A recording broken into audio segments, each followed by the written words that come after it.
ไม่ใช่แล้วน้ำกินเอาไปโอ้ยุ่งไปย่านะเอามาเลย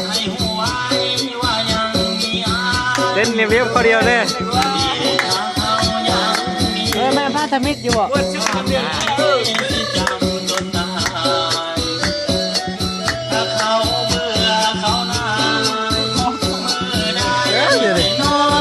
โกรธจังเลย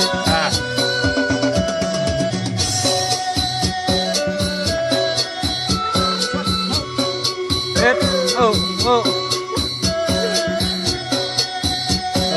เลย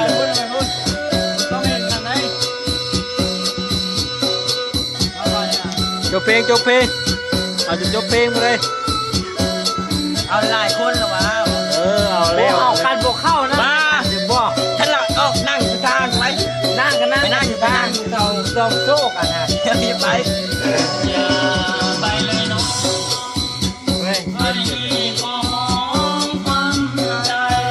โอ้ไปเฮ็ดอย่างนั้นได้โอ้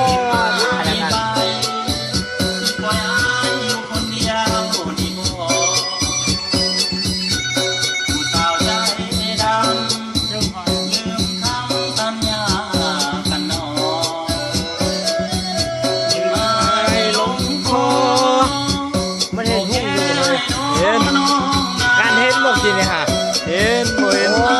ถ่ายเห็นมีชีวิตชีวาเลยว่ะทำหน้าให้มันหน่อยดินะจ๊ะว่าบอกมันทำหน้าให้มันหน่อยสิ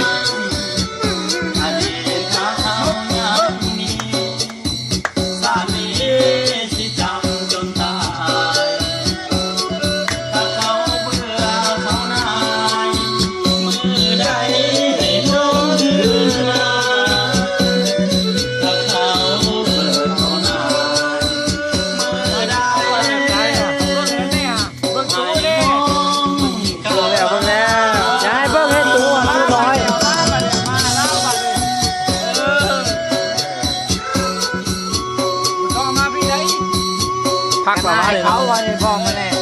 แกเสื้อ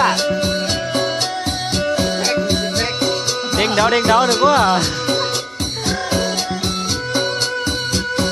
พักกว่ามาเลยเนาะ